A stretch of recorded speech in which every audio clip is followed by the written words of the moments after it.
Pittsburgh Steelers fans, what is going on? This is Jeff Hartman, senior editor of BehindTheSteelCurtain.com, with you for another episode of the Steelers preview, getting you geared up and all ready for this. This is uncharted waters. We've never had a week 18 in the regular season before, but here we are, the Steelers, Ravens. It's Ravens week. All three of us live in Maryland. Bryan Anthony Davis, what's going on? Oh, man, am I pumped. I am so pumped because it is Ravens week, and I look forward to this week every year. I just saw on my time hop this year it was in September. It was actually September 11th. My 10-year time hop was me with my neighbors putting a Ravens magnet on the back of my car that I had to have on for 2 weeks because the Ravens killed the Steelers in week 1 on September 11th, 2011. And so that was what I saw that day when my time hop came up. And we have Raven fans. We have purple all around us. And it's so great being the bad guy. It's so good to be the black and gold bad guy. And I carry that like a torch. I do that with the Capitals too. So anytime that my big joke with all of these fans around us, they're like, hey, do you know math? What's better, 5 or 1? And I do that with the Penguins and the Capitals. So it's like we're always hearing it from these people. So I love Ravens week. And I love the fact that the Steelers could end the Ravens season. Now, the Steelers season could end too, but the winner of this game gets to justify asking for that miracle, that football miracle down in Jacksonville. There you go, Dave. Welcome to the show. Hey. Play hard. All right. Yeah. Good to be here. Yeah. Thrilled. Yeah, absolutely. So it is Ravens week, and there's a lot to get to. We're going to get right into the show tonight. And Bryan really did a good segue there, unintentionally probably, about there's a ripple effect with this game on Sunday. And this all started for me when I was writing the article. It ran on Thursday morning at BehindTheSteelCurtain.com, your one-stop shop for all things Pittsburgh Steelers, where I was looking at the opponents for 2022. I always do this. And then after the season's over, whenever it's over, actually whenever the regular season's over, I will finalize everything and put the article out again so everyone knows who they play next season, where. The only thing you don't know is days and times, which won't come out until the spring. Boy, is there a stark difference in who wins this game and who loses this game. Now, technically, the Ravens could finish in last place. Dave said this on his Stat Geek Thursday morning. Make sure you check that out on our podcast platform. And that is, Dave, correct me if I'm wrong, if the Ravens lose on Sunday and then the Browns win, then the Ravens would be in 4th place, correct? Yeah, because they would have identical records. Correct. They would both be 8-9 because right now the Ravens are 8-8, Cleveland 7-9. So then you go to division record. The Ravens have only won one divisional game. And if they lose to the Steelers, they finish the season winning one divisional game. Yeah. So, the next thing they would have gone to is head-to-head, where the Ravens and Browns split, and then it would be divisional games. So that would put the Ravens all the way at the bottom. So whoever finishes in second in this division in the AFC North this year is going to be making a trip to Indianapolis to play the Colts, and would be making a trip to Philadelphia to play the Eagles. Whoever finishes third will be making a trip to Houston to play the Texans and to Washington to play the football team. Now, there'll be something else by then. We just don't know. Right. Yeah, they are getting it. Yes, they are. You're correct. So they'll be the Washington somethings, but still, and then they'll play either the Chargers or the Raiders, depending on that flip. That's kind of a coin flip in my opinion. That's a big difference. Indy or Houston. Philly for Pittsburgh hasn't won since 1950 something, and Washington, where Pittsburgh has a very good record. Dave, what do you want to say? Well, what I was going to say about that, looking at the numbers of that right now, Philly is in the postseason, right? They're locked in. Yes, they have clinched. Okay, and Indy has all but clinched a spot. All they have to do is beat Jacksonville. So you're talking about, are you going to go on the road to play, at least one, if not two playoff teams or teams with winning records? Because right now they're both 9-7. The worst they can finish is 9-8. Or do you want to go to the 4-12 at best, 5-12 Houston Texans, or the 6-10, or at best 7-10 Washington something or others? I'm not suggesting the Steelers lose or anything like that. But if Silver lining. Well, yeah, it would be. And that's a big difference, though, is it not? I mean, Brian, what do you think about that? Man, I tell you, I did not know that it was the NFC East. I wasn't sure what that formula was yet, so I had not read that. So you just told me something there. But because I know the formula, I could tell you who they're playing for the most part, with the exception of 3 teams in 2042 if the formula stays the same. That's because the formula since 2002 has been so easy. But yeah, I mean, that's just like draft position. That's just like everything. That's something we talk about when week 18's over, and hopefully not. Hopefully we're talking about that later in January or maybe February 15th. So yeah. We have no problem talking about it then. And I know that's I'm stealing Dave's shtick here, but yeah, go West, king of wishful thinking. But we still have, it's justified. The Steelers put themselves in a position for us still to be dreamers right now. And that's it. And we're dreaming. Sometimes dreams come true. Yeah, I think that the draft. And we're back, ladies and gentlemen. I think the draft position is like 4 slots difference between who wins and loses this game on Sunday. And so there's the draftniks out there that are going to say that's 4 picks where you could get the player that you really want. But at the same time, I'm not wishing the Steelers lose, not on Ben Roethlisberger's last game of his career or in the regular season. But I mean, still, this is the crux of our podcast is it's the ripple effect. So the ripple effect of winning that game means that next season, and that always happens if you finish a slot above another team, you're going to have a more difficult schedule. Just like the Bengals finishing first place, they're going to have a difficult schedule next year because they're going to have to play the Kansas City Chiefs. They're going to have to play the Tennessee Titans, all these teams that they're going to have to play because they all finished first place. Buffalo Bills probably, right? Well, they're paired up with the East next year, the AFC North, so they would play them anyways. But yeah, so and they're in the Dallas Cowboys in Dallas because Dallas won the NFC East, and therefore that's the first place team in that division. Yeah, good, Dave. What I was going to say was looking at who they could play next year. Only having those 3 games that you don't know. If they have to play the Houston Texans, that's basically their longest trip, unless you think Miami's farther than Houston. That would be their 2 farthest ones. So you're talking about traveling south, not pulling a Bryan Anthony Davis to have to go west because of because they play the NFC South and the AFC East. So and then their AFC West matchup, they'll host that one.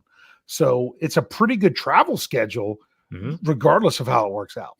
Because I thought, Dave, correct me or Brian if I'm wrong, I thought that the NFC West and AFC North would stay paired up for 2 years. In that, because this year the NFC West traveled to the AFC North, and then but that's rotating around too. And I was like, wow, that saves the Steelers from having to travel across country. They'll never have to go to the NFC West because it'll always be. And if they keep everything the same for the next time they get around to the NFC West, they'll have to when they match up against the NFC West. Yes. But when they do that single game, they'll never have to travel to it. They will always host it. They will always travel to the East, and they will always travel to the South, but they'll host the West and the North the way it'll work out because it's that team. Because it's funny, I like this because it was exactly my suggestion when I suggested a 17-game schedule back in 2018 in like my 3rd article I ever wrote for the site, that I said throw the extra game in as the NFC team you're two seasons removed from playing, either backwards or forward, same thing, and the same seed, and that's exactly what they did. Yeah. So there's also another ripple effect here, and that would be the fact that it's going to ignite the free agency talk. In this case, let's talk about Joe Hayden. So, guys, Joe Hayden, our buddy Jerry Dulac of the Pittsburgh Post-Gazette, put out not a cryptic tweet. He didn't just write Joe Hayden Steelers or anything like that, and that was it. He just said that this might not be the end of his time in Pittsburgh. So what do you all think about Joe Hayden and his potential return? Brian, I think we would all want him back, but do you think he'll be back? That's a different question. It depends how much he listens to his agent. It depends what the market is for him, and it depends what kind of values Joe Hayden has. And because Joe Hayden could, and when I say values, all I'm saying is that he might, and he seems like the kind of guy that would rather compete for a title than get those a little bit more money in free agency.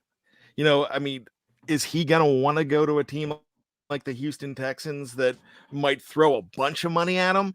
Or is he going to be rather sticking around with a team like the Steelers?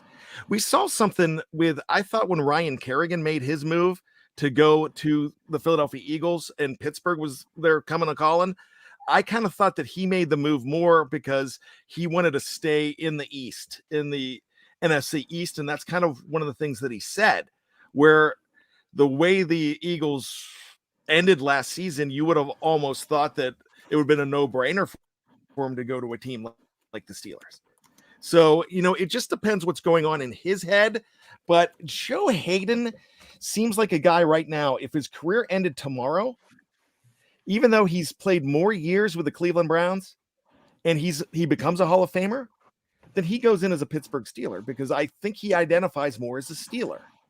So if you look at them, you look at the fact he has to decide really where he wants to be. He might be the kind of guy that, I mean, he got a really nice contract from the Steelers. He might be the kind of guy that another $1.5 million doesn't mean that much to him to go to a team like Jacksonville, and he'd rather stick around in Pittsburgh.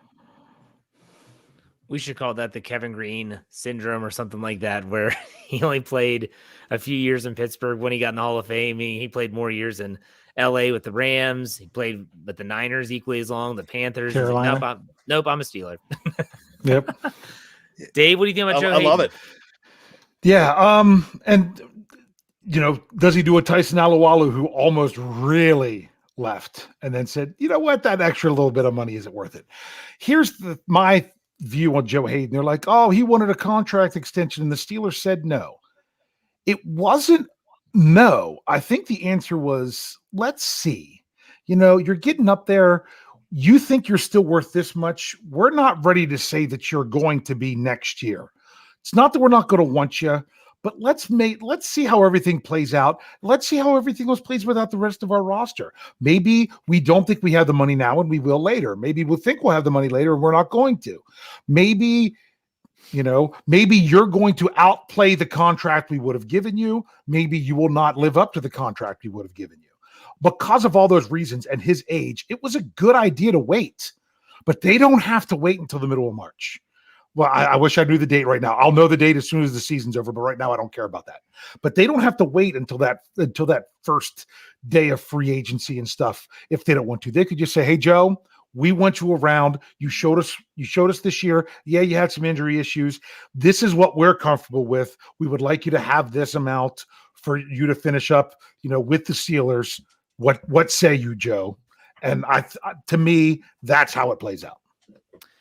Yeah, I think a player like Joe Hayden, who shockingly has never been a free agent, you know, this might be one of those deals where, hey, the Steelers write a number on a piece of paper, slide it across the table. This is what we're willing to give you. If you want to test the open waters, go ahead. If you don't like it, that offer's still on the table. I don't know. I'm just go ahead, Brian. What do you think? Oh, I was waiting until you were going to finish. One big thing that nobody's talking about that just popped into my head right now was Monday night. There's going to be a lot of ripple effects from that Monday night game. And it's the way that the organization, the way that Mike Tomlin and the fans treated Ben Roethlisberger. And I could see a guy like Joe Hayden wanting that kind of moment. Seeing that. That's a good point that I haven't thought of. Wanting to walk away a Steeler. Yeah. That could help guys say, man, I want that. I want to be able to have something even half of that whenever it's my time, if I know I'm going to be going and playing my last game.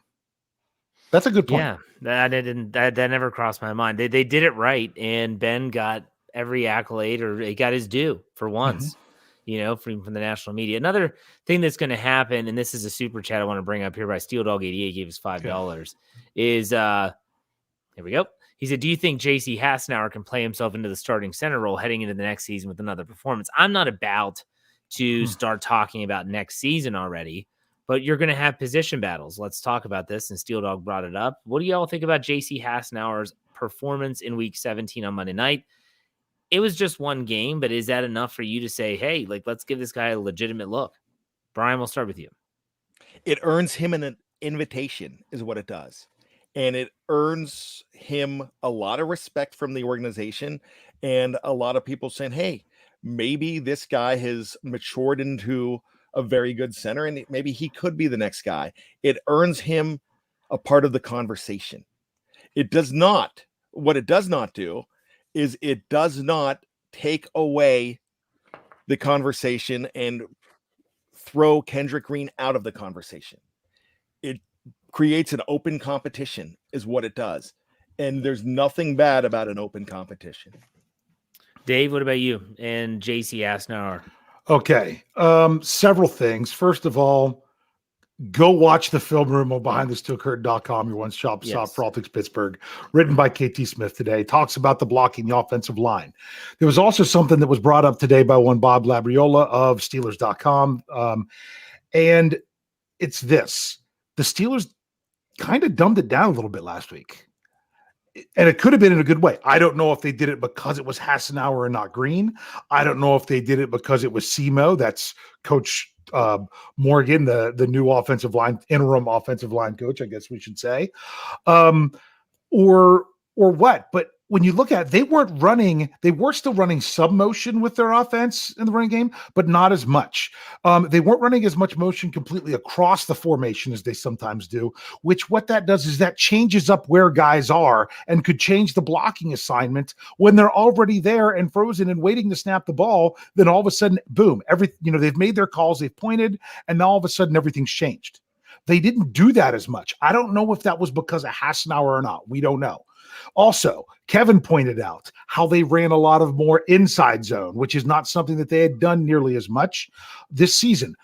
Is that once again, is that because of the new coach? Is it because of the personnel? Everything else. What JC Hassenauer does is it allows them to have an option to do something like that. If they decide, you know what, maybe we don't want to run the same kind of run scheme that we drafted Kendrick Green to do. We want to run a different one that maybe JC Hassenauer is a better fit.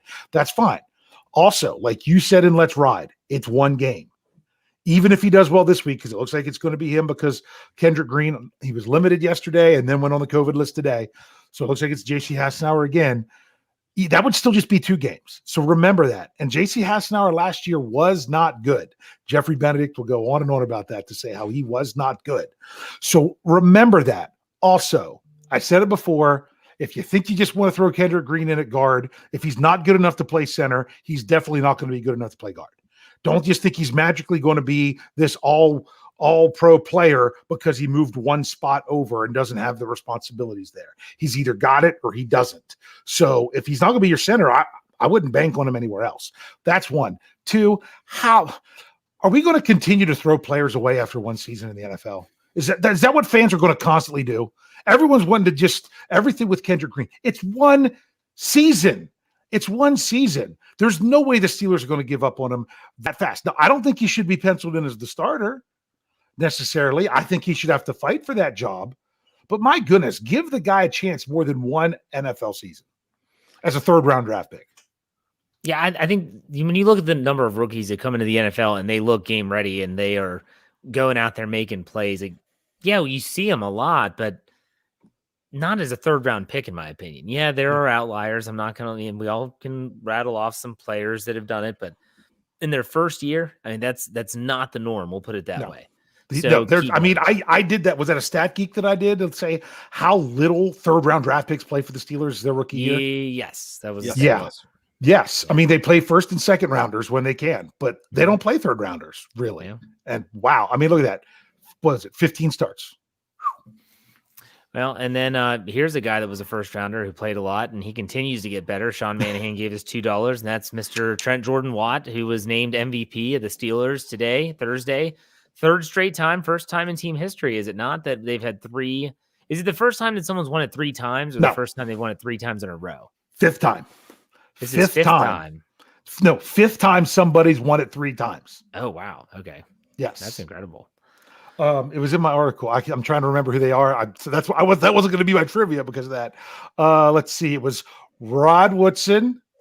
It was Jerome Bettis, it was Hines Ward, and it was the 4-time winner, Ronald Ocean. Oh, wow. Okay. Yeah, Ronald Ocean. Mr. Big Chest. Mr. Big Chest. That's what got him out of Pittsburgh, because Juju got it and not Mr. Big Chest. And he didn't get it for the 5th time. So, but no one's won it 3 times in a row. Oh, okay. So no one has ever won it 3 straight seasons. Yes, no one's won it 3 in a row. You'll think, and this is something I brought up on Let's Ride on Friday for my show. Do you think that TJ Watt, he's gotten better every year? Do you think that's still possible, or are we seeing like the pinnacle? Brian, what do you think? I don't think we're seeing the pinnacle. I think we are seeing one of those generational players who is going to. We haven't seen a superstar like this on defense in a long, long time, and what he's doing. And I talked about this earlier on in the season, just talking about how great he's played early in his career, and we haven't seen that. And I mentioned the sack record, and I got lambasted for mentioning the sack record because this is a team game. Now, I think a lot of people are excited about the sack record this weekend. But if you look at the fact that the man has 71 sacks in 5 seasons, and the Steelers' record is 80.5 by James Harrison, career record. That means, and that's an official and unofficial team record. There's nobody with, this is no Big Daddy Lipscomb, or this isn't Joe Green would have had 400 sacks if it was counted. No, Joe's are counted in there. So what I'm saying is he could, if he gets half of the sacks that he has this season, just half, he breaks Debo's all-time record.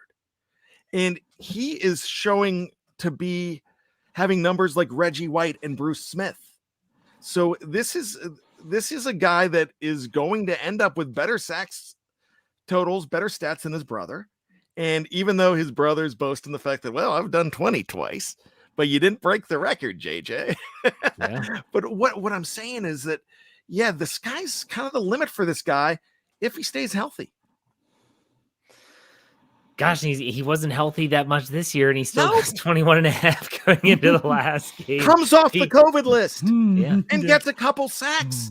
Comes off of week one, never practiced with the team all camp or preseason, steps in and gets a couple in Buffalo. I think, think about TJ Watt. You said 80 is James Harrison's mark? 80.5. He's over a quarter of the way in just this season. Yeah. These are just mind-numbing stats. Dave, what do you think about TJ Watt? Have we seen the best, or is more to come? I've said it the last 2 years.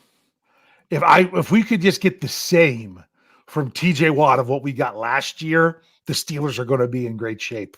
Yeah. And he's still gotten better each year. So I don't want to say, I don't expect him to get any better. I really don't. You take what you were doing when you were healthy this year, you just keep doing that. That's fantastic. Maybe the only difference next year is he's, gets more snaps because of how many games he missed or how much time he missed due to injury. And I'm fine with that. But because to expect something that's that good to get even better, to me, is just asking an awful lot. But yet that's what he's done. So I'm not going to count that out. No, absolutely not. And the thing is when you think about TJ Watt and everything that he's done, I mean, since he's come into the league, it's remarkable how he continues to up the ante. I mean, you got to think at some point, the dude gets held a ton. That's another thing too. People say, oh, well, he tripped Aaron Rodgers and Baker Mayfield fell down. He got a credit for that one. It's like, okay, but how many times is he getting held and he would have gotten a sack? And I feel like, I know that all pass rushers get held. I don't need to hear it from all you fans out there, but still. Okay, I want to get to another. I'm pretty sure Isaiah Loudermilk's first career sack was because he was the closest when a quarterback ran out of bounds. But he had gotten one taken away. But didn't he get one taken away the week before because of a penalty? But sometimes you just have to be there. I mean, think about it. Baker Mayfield doesn't slide at the line of scrimmage if TJ Watt's not right there. He tries to get a couple more yards. But TJ Watt's there. He's like, nah, I don't want any of that. And TJ Watt, I don't know if Baker said something to TJ, But TJ Watt had it out for Baker in that game on Monday night. I mean, you could see the ESPN cameras were zooming in, and he pointing at him, and I was like, oh my gosh, Baker Mayfield's got to be like, I don't know what I did to piss that guy off, but I really wish I wouldn't have done that. Whatever I did, I apologize. I sincerely apologize. I think it was that out of bounds play on Halloween when he was throwing the ball and just all the. So you think it was carryover from the last time they played? Oh yeah, I think there's some hatred for the way Baker celebrates against the Steelers. I really, that's the reason I started not liking him. And I think there's some players that do rub some guys the wrong way. And I have a feeling that Baker is that those guys watch that stuff. And when we called him out, we called Baker out when he did that on Halloween, because it was just, I mean, this is what this guy does. And those guys notice and they want to knock him out. Just like the Cincinnati Bengals wanted to knock out Juju in that game in 2020. And they hit him harder than usual. So there's guys that takes some players that they want to hit harder than others. I was going to say this. You're like, do you think they hold that over? All right. If you think someone's a jerk, then someone's always going to be a jerk. Okay. When I was a freshman in high school, there was a guy on another basketball team that I kind of mixed it up with because I just thought he was a royal jerk. If I went somewhere and he was there to play a pickup game, you think I'm still going to hold on to that 30 years later? You know how tootin' I am. I'm still going to take it to him. So, of course, if Mayfield does something like that, it doesn't matter that it was in October. Of course, you're going to – if that's a guy that you've already said, well, no, I didn't mean that. Enough of him, then next time I play him, I'm going to get the best of him. Trust me, I'm the ultimate grudge keeper. I'm talking about – I didn't know if you all had seen something that had happened during the game. Oh, okay. Who cares? Go get him. Go kill him. Yeah, Baker Mayfield sucks. I mean, I put that on Twitter. Breaking news. Baker Mayfield sucks. And he knows he might never get to sack him again because for all we know, we won't even play another NFL game. Well, because for all we know, he's the 2023 Pittsburgh Steelers quarterback. Keeps talking about that. It's just, but remember, Brian was sure this wasn't really Ben's last home game. So, yeah, we'll see how that plays out. Antonio Brown agrees with me. Those are two great minds. There's no way he went through all that to say, yeah, I'm going to come back. Okay, Brian, he can't now. Yeah. Brian, when you say that about Baker Mayfield in 2023, I immediately think about the scene in the Talladega Nights where his crew chief says, "Don't you put that evil on me, Ricky Bobby. Do not put that on me, Bryan Anthony Davis. Do not say Baker Mayfield is going to be the next quarterback." Okay. The late, great Michael Clark Duncan. Yes, he was great. All right. Sean Manahan also gave us $2 and says, what's up, Dave? I want to answer this. Okay. Does Alualu come back? I mean, he's under contract, I believe. That's my answer. Alualu is under contract for the 2022 season. He right now would have a cap hit of just under $3.5 million. If the Steelers were to release him or were he to retire, he would carry a dead money hit of just under $1 million, and they would save $2.5 million. He'll be back. Yeah. If he's yeah. able. He's healthy. Yeah. He'll be back. He's been on the sidelines. He's been on the sidelines, still with the team. He's a part of this team. The only reason he's not going to be back if the Steelers decide that they don't want him back. He's not going to go through what he did last year and not come back. And that's kind of what I said about Ben Roethlisberger. Ben Roethlisberger comes back next year if the Steelers say, "Ben, we want you back." Ben was definitely coming back if the Steelers said, "Hey, we want you back." But that's what's going to happen with Alualu. And they're not having to shed crazy cap. I mean, really, do you think Alualu's worth, $3.5 million? I would say to see if he can still play. Yes, Absolutely. He is. Absolutely. Now, when you talk about someone more like a Zach Banner, that's a harder question because of the amount of money and what, and everything else. But for me, Alualu, I would say, yeah. Yeah. Sean Mannion also gives $2 to forget JC Hasnauer. How about Waitman? Forget Big Press. We're still talking punters. Yeah, I mean, I said this on last Friday. I was like, are we really having this much conversation about punters? Bring in competition. Sign him to a reserve contract and let him come in. I think he's under contract for next year. I think when he signed it was a 2-year deal. Well, there you go. I'll double check just to make sure. Just like the center position, let him go at it. Yeah. Here's the thing is, I don't think that they could. It's not like they could release Waitman this week because they signed him off of. You were trying to remember which practice squad, Jeff. Yeah, it was the Patriots. Oh well, It was the other punter that came. It was the other punter that came in that had been with the Falcons, where they signed 2 punters. I remember Atlanta being in there at some You weren't crazy. Okay. But yeah, he's under contract now for 2022 at the minimum for that amount, less than $1 million. Corliss Waitman's coming to camp next year. Steeler Nation 412 gives us $2. Thank you for the tips. Is Watt better win Defensive Player of the Year? Do you all think he has it, Brian? I didn't until Monday night. Everybody changed their opinions when they saw that on the national stage. 4 sacks the other night. And now that he's one away, I think he is the prohibitive favorite at this point. And I believe the Vegas odds were he's minus 1,500 or so. I mean, he's so much of a favorite right now. We saw that come out. And I'm not sure where we saw it. It might have been our Slack channel, but it was really interesting. 1 to 14 odds, not 14 to 1, 1 to 14 odds. So I think he's been crowned. Yeah, I think he's been crowned at this point. I mean, it was on prime time. It was in prime time. Yeah. You have to, everyone was watching. So you got to remember that too. I always remember his tweet that came out right when they announced Aaron Donald won it last year. And it was just a meme of Michael Jordan, and it said, and I took that personal. And that's from this ESPN documentary they did on the Bulls teams back in the 90s. And I took that personal. That's what he put out. That's all he tweeted. And I was like, he's going to be freaking fired up in 2021. And he has been.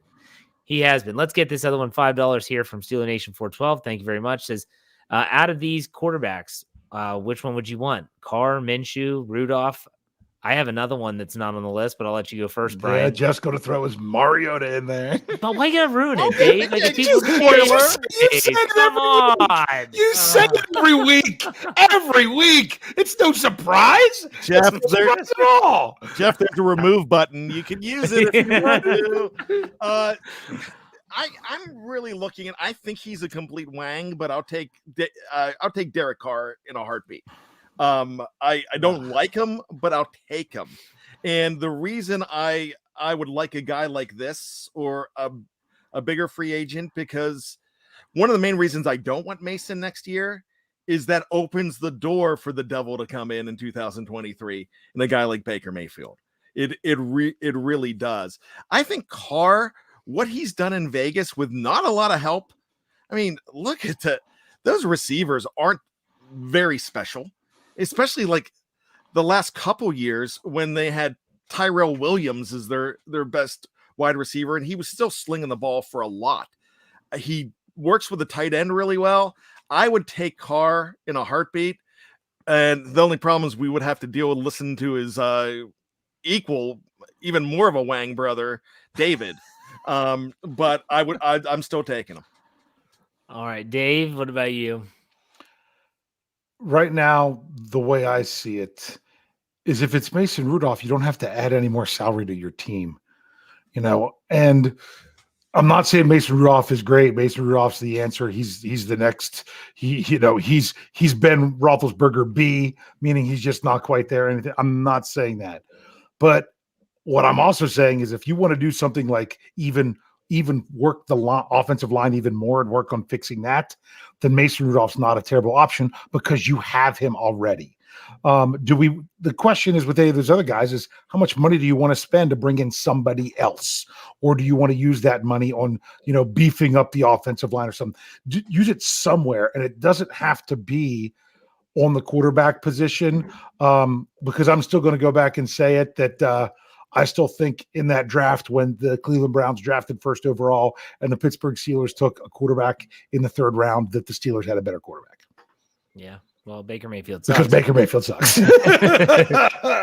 Monster 19 gives us $1.99. He says Mitch Trubisky, and that's Andrew Wilbar's pick as well. For me, all of this, and I did say Mariota on Let's Ride, but it was all based on one person and that one person remaining, and that would be one Matt Canada.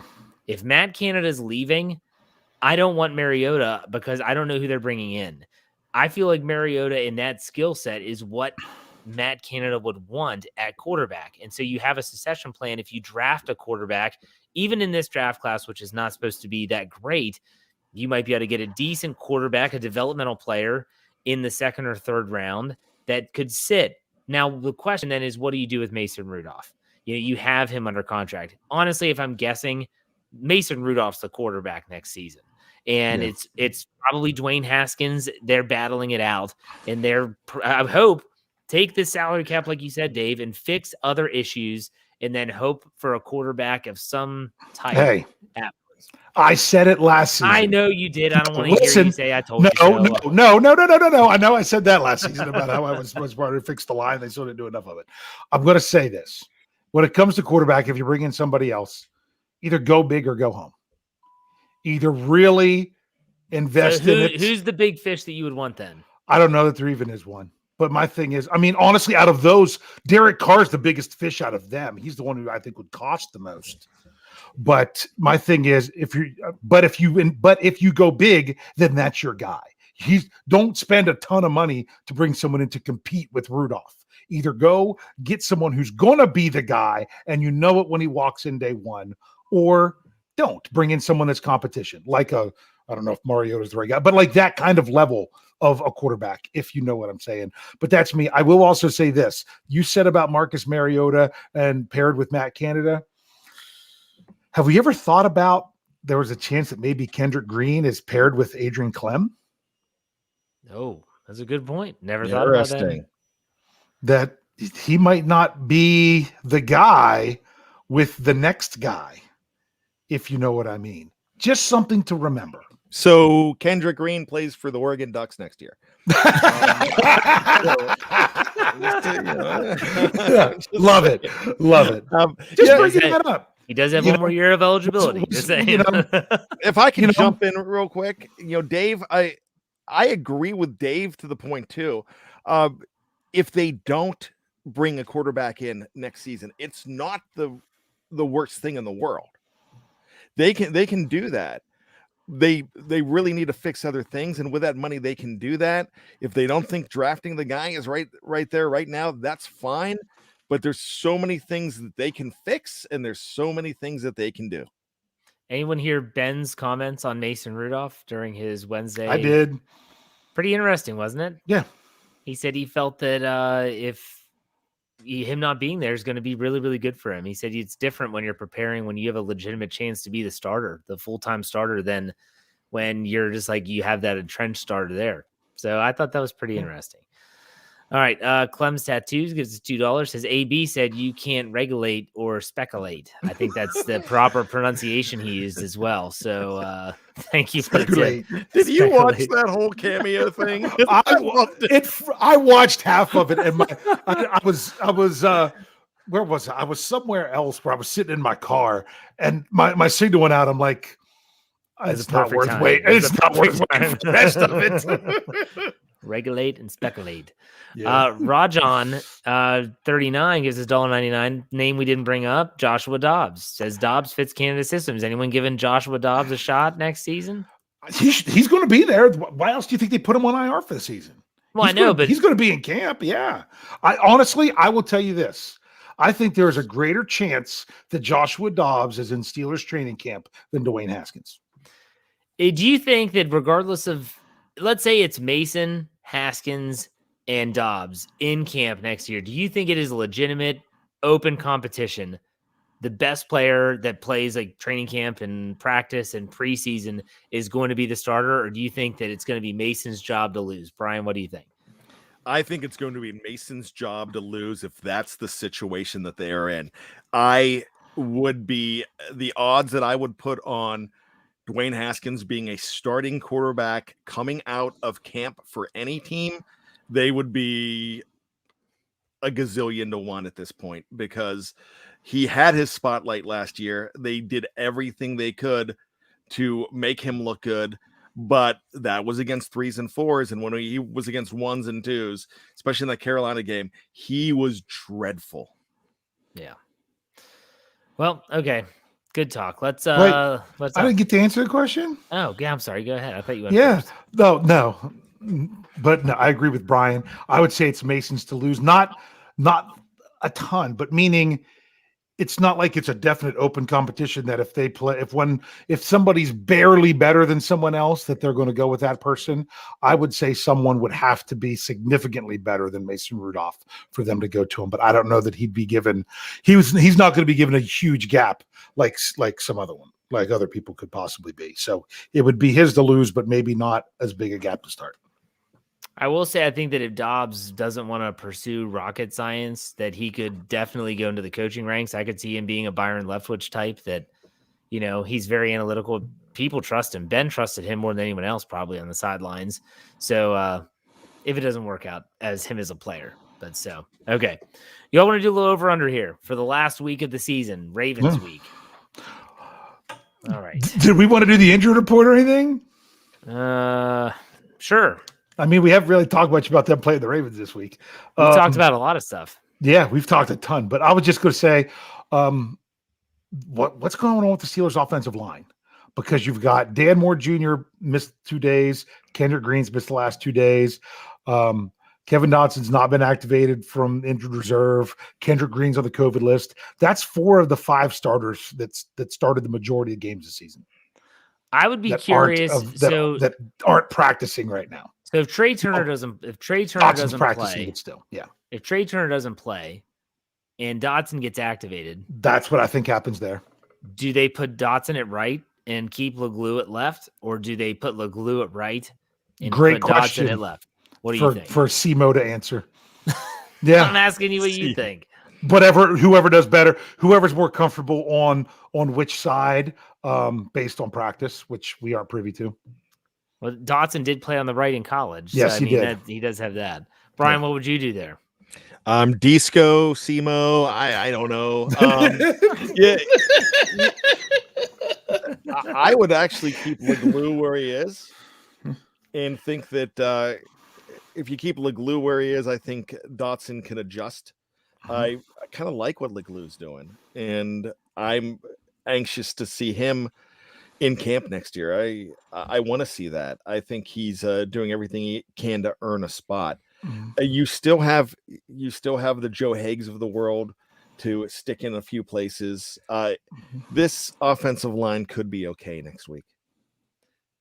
Okay, so let's look at tackle. That's what I was going to ask. So if Big Dan Moore doesn't play, hasn't practiced yet this week, do you move Chooks to left and give Zach Banner a start to say, let's see what he can actually do, or do you put Joe Haig out there? Dave, what do you think? Part of me is almost saying, hey, let's pop Chooks to the left and put Banner in there, just if he's ready, But if he's not ready now, then what was the point? They might need it as much to know if they're going to pay him the money next year or save the $5 million by releasing him. Maybe that's I know you don't want to do that with the playoffs hanging in the balance, but unless they know for sure that, wow, Joe Haig is head and shoulders above Zach Banner, and it's better to put Haig at left. I will tell you this, I'm pretty sure, and I'm trying to check it right now, but this would be according to overthecap.com. I am fairly certain that if Joe Haig starts and plays this game, then the Steelers will only have one. Even if he doesn't, right now Joe Haig is counting in the compensatory formula. He's not over the 25% of the snaps mark, but he might go that high if they play him this week. I'll have to do the math here sometime. Okay. So so in other words, I don't know if that's going to factor in, because I know some people think that at sometimes, but yeah, that's just this has to be based on practice, because we haven't seen these guys enough on the field to know. What do you think, Brian, at tackle? I would say Chooks to the left, definitely, and that's a hard thing for me to say without reflux popping up into my throat. But in Zach Banner at the right tackle with a quick hook if you have to make one. All right. Lamar Jackson, by the way, has not practiced yet for the Baltimore Ravens. Nope. And also Marquise Hollywood Brown found his way on the injury report with an ankle injury. That was on today, Thursday. Mm-hmm. I don't remember him on Wednesday. They've had a long injury list. They're pretty beat up at certain positions. Owe, the rookie, he hasn't practiced yet all week with a foot injury. So some names of note. Now a lot can change. Lamar's a guy that can play on Sunday without practicing. We've shown that more than once. Did you see any footage of him last week? The one day they had him come back. Yeah. Did you also see the field? Goodness. What do they do? Practice in a cow pasture? What's up with that field? Yeah. Like, but I'm just like, it was like he was limping around. He couldn't. I mean, yeah. I can't even think of a good analogy right now. Well, you're taking a mobile quarterback and you're removing the mobile from the quarterback. Yeah. I mean, it reminds me of, remember in college when at Marshall, when Leftwich, the lineman had to pick him up and run him down the field because he was out there playing hurt. Is that really what they want to do against the Steelers with TJ Watt coming after him? Well, yeah, and you already said it. They're the most sacked team in the NFL. Yeah. With mobile quarterbacks. Could you imagine Lamar without being able to run? RG3. Seriously. If Lamar loses that ability. No, you're right. RG3 could run. After he got hurt, after they ruined him and brought him back too soon, that's what killed his career. Yeah. He was never quite the same. He was Shanahan. Yeah, Shanahan. and Jeff, you were right. Marquise Brown was not on the injury list on Wednesday, but was added on Thursday. Right. I didn't think so. Yeah. He's a Steelers killer, I think. Yeah. Hollywood. Yep. Well, all right. Hopefully he's out since the chances of Deontay Johnson being back is slim to none. Yep. Okay, let's do some over-under. We'll talk about this game that way. Ben Roethlisberger passing yards. I did not see 123 coming on Monday Night Football on 46 attempts, so this is a stab in the dark. I'm going to go 215. 215. The Ravens have the worst pass defense in the league, I believe. They don't have cornerbacks that anyone knows their name. 215 is the number. Dave, over-under. I'm going to say under because it's supposed to rain the whole time. Is it? Yes, it is. It's supposed to rain a lot. That kind of put a rain on my parade where I considered going to the game, but I'm like maybe not.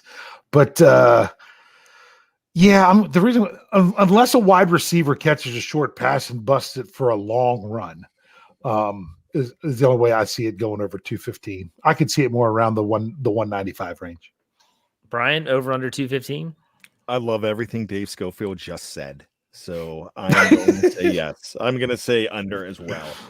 Especially with, I really think that Najee Harris they're going to try to run him a good bit and get him going and jumpstart his sophomore year and if they make the playoffs, jumpstart that. And establishing the running game cannot be a 1 week. A 1 week tally. They've got to do a little bit more than that, and I think they're going to do everything they can to do that. Speaking of Najee Jerome Harris, let's do him. Rushing yards 105. 105. Dave, over under. I'll go over. Oh, okay. Brian? I have no reason not to go over. Okay. I mean, he's been under a lot this season, but I'm going to go under. I'm actually going to go under. I think it's going to be around 90, 95. He'll have a good game, but I don't the number one run defense, but yeah. No, the Steelers now feel like they have something to prove as well, I think. That's true. So with Deontay Johnson now, we're going to go with Ray McLeod targets. 8.5. 8.5 is the number. Dave's laughing, so Brian will go with you first. Over under. His jersey number's 14.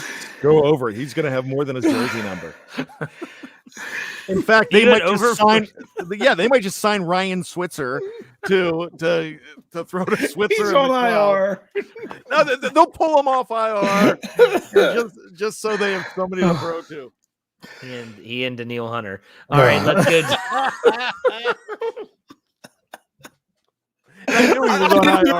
Jeff, you started with Brian. I don't even know what number you said, but whatever it was, I'll say over. I'll say over. I'll just say over. 8.5 was the number. So you said over. I'm going to go with over as well. Now, this next number, I'm actually keeping the same as I had last week. Chase Claypool yards receiving. Again, you're losing Deontay Johnson. You would think that he would see increased targets and have more opportunities. He's got to cash in on him. And as Pittsburgh Dad said, he has to be able to stand up. 45.5 is the number for yardage. Brian, we'll start with you. Over under. I get burned by this all the time. Last week I didn't. I was right last week. I just don't see him doing anything this year, but I'm going to just hope that he can get over, and I'm going to say he's going to. Okay. Dave, over under. I'll go over, but if Johnson somehow miraculously ends up off the COVID list, then that changes. Okay. I'm going to go with over as well.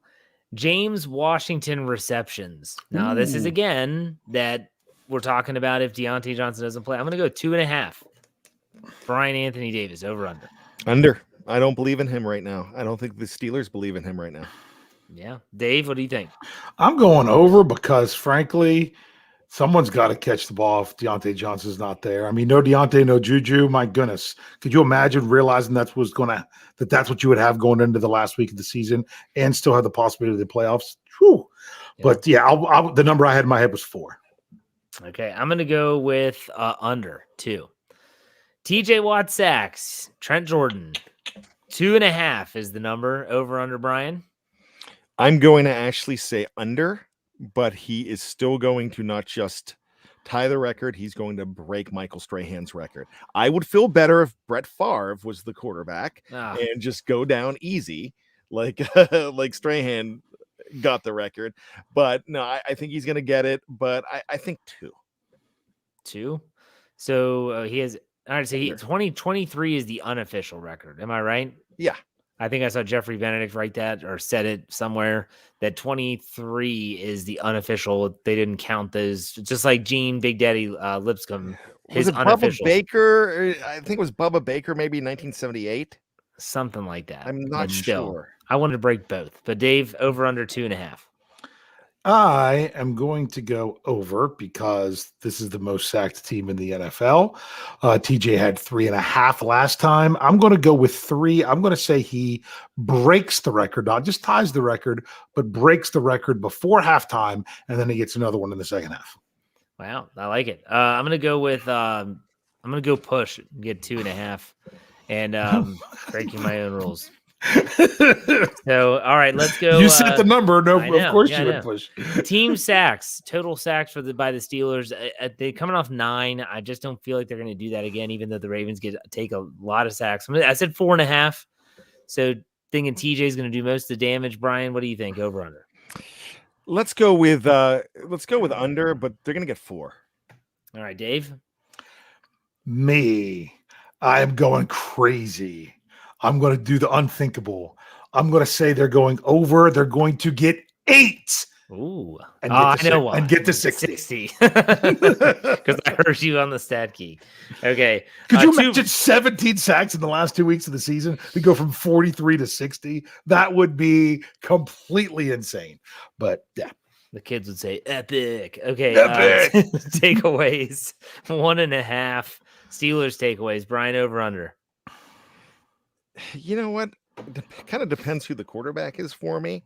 If it's Lamar, I'm definitely saying over. If it's not Lamar, I'm going to say under. I don't know if has Huntley been turning the ball over at all. I don't even know. He doesn't do it as he can, but I don't think he does it as much. Okay, Dave, over under 1.5. Let's go 2. We'll go over. I'm going to go under with 1. And last one, the Baltimore Ravens rushing totals. This is as a team. I have it at 108. So, Brian, over 1 yard more than the last time, right? Yep. It was 107 last time. I know. Yeah. Over. Oh, okay. Dave? I think they'll go over as well, but not much. I'm going to go over. I don't think the Steelers keep a team like that under 100 like they did against Cleveland last week, so I'll go over. All right, there you go. Do we have any other news to talk about before we get to trivia? I'm surprised you didn't go Ben Roethlisberger touchdowns. Because you know why? He's 3 away from Dan Marino and 4 away from Phillip Rivers. I'm telling you, that's why the Steelers stopped passing. I get it. Stopped running the ball at the end of the game when they got close. They were trying to get Ben another touchdown.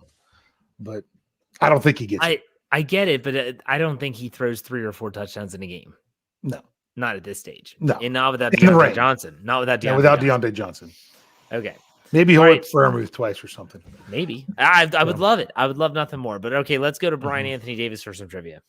All right. So we're going to start this out with something that I received for Christmas. And I'm going to be doing this the next few weeks. I'm going to ask you to name this player. We're going to give you just about 5 seconds for the first one. If you need another question, if you need another clue, you ask for the clue. You could have up to 5 clues. You should not need 5 clues. We're going to start off with a very tough one.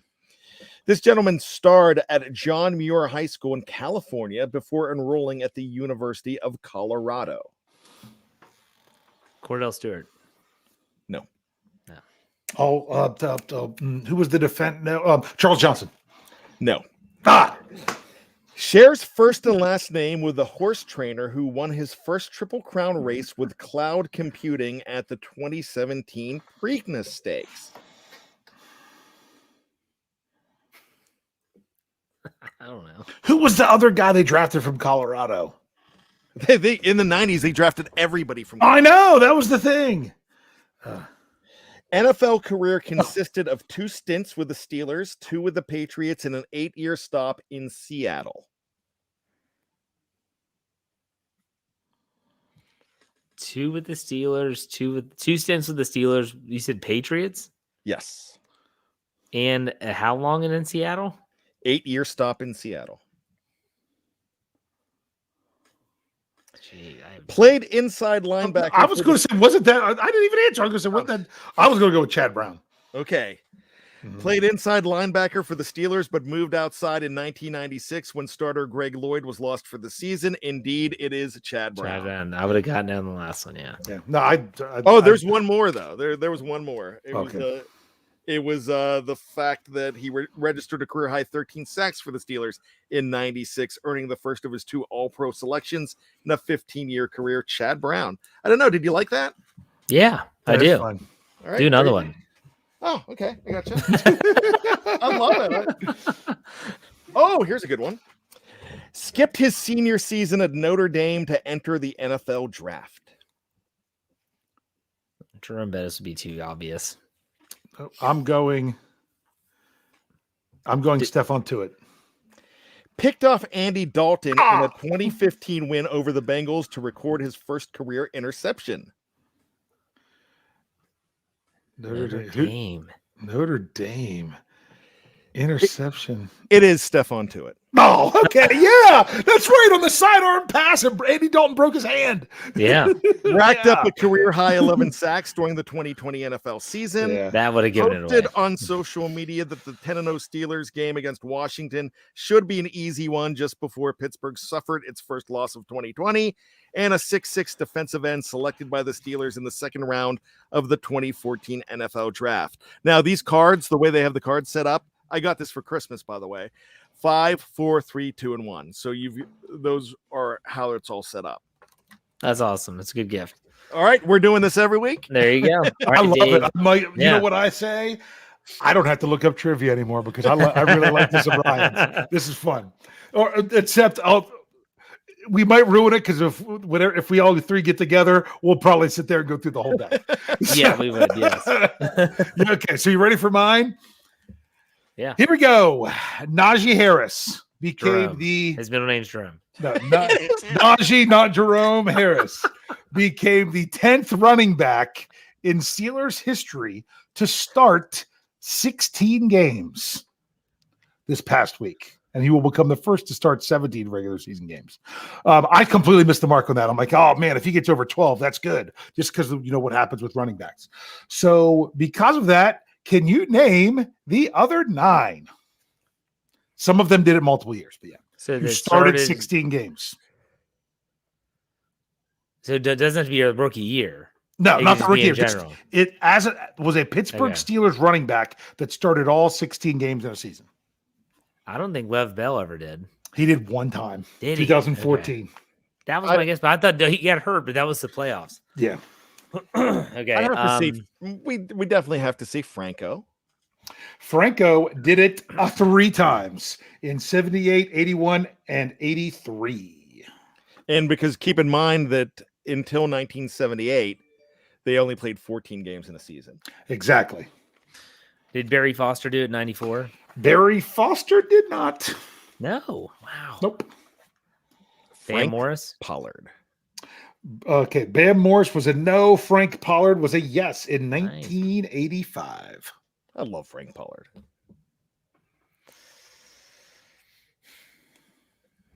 Let's go with Dick Hoke.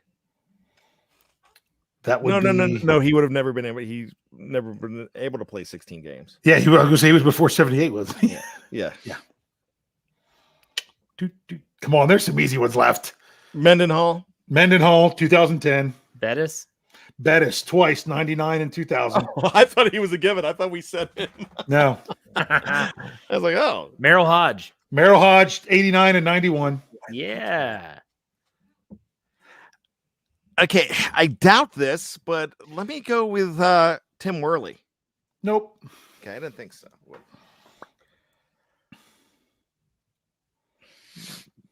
Walter Abercrombie? Twice, 85 and 86. Because Abercrombie and Pollard both started all 16 games in 1985. And I will tell you, there was somebody else. One of the ones you're missing is already with someone that you've guessed in the same year. Fast Willie? That is true, but that's not who I was talking about. Yep. Fast Willie Parker in 2006. Oh. Come on. Rocky. How many do we have left? That's it. That's all of them. Okay. I didn't know if you'd get Pollard because he was technically the fullback, right? I'm a huge Pollard fan. Yeah. So, yep, that was it. Oh, there's another one that almost counted, but I'm pretty sure he wasn't playing fullback that year. I wasn't sure. You could have said David Johnson.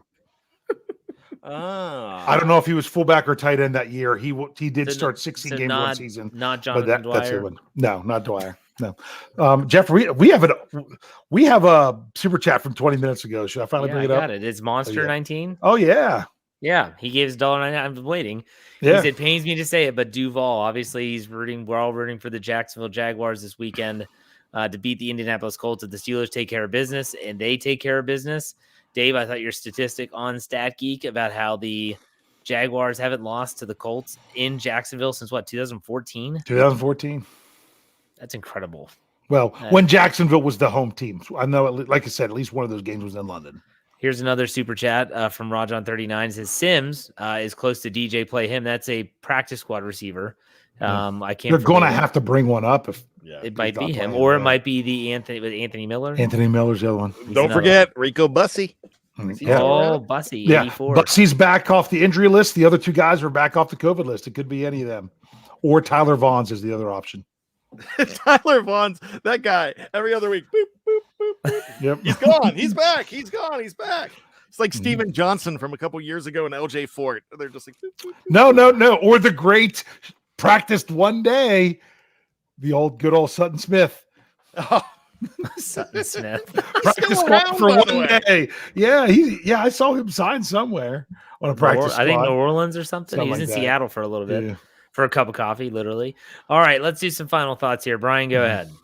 Man, we're talking about the Steelers playing on a game on January 9th.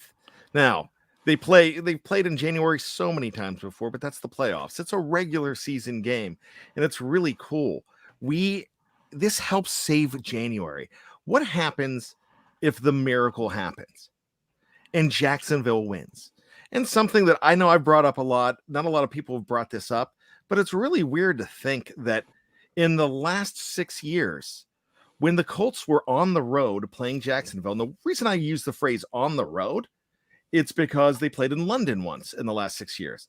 All 6 of those games, 5 in Jacksonville and 1 in London, the Colts have lost. So when you go to bed at night and you say your prayers, think of Lloyd Christmas. So you say there's a chance because it could happen. Last year, Jeff Hartman was knocked out of the survivor pool on week 1. And the reason being Jacksonville beat the Colts. The one time they won all season. And that's it. That's the best part. I've never been so happy to be eliminated from something in my life, though, and that it happened in week 1 made my life so much easier because I didn't have to remember to put in my pick every week. Hey, I know Brian might not be done, but Brian got knocked out. Why? Because he didn't even make a pick. Well, in my defense, I thought you could. I've been in survivor pools before where you can pick the Monday night game. You can pick, but just as long as you pick it before they play. So I thought it was like fantasy rules. You can do that. I was wrong because I don't read directions. Ask my wife. We've learned. I'm done. Yeah. All right. Enjoy this weekend, though, man. Enjoy it. January football is so fun, and they've got something to play for. I can't think of anything but Dumb and Dumber, that scene with Jim Carrey when he's come a long way to see you, Mary. Just give it to me straight. What was One in a million. 1 in a million talk? Anyways, Dave, final thoughts. Go ahead. Final thoughts. Hey, if you didn't catch Stat Geek this morning, you missed out on some good stuff because Ben Roethlisberger, when he starts in the regular season finale for the Pittsburgh Steelers, he's 11-0, baby. He's never lost one. So we don't want to send him out, doing something against that streak. So they should just bench him. No, they need to take care of business. So this game should be fun.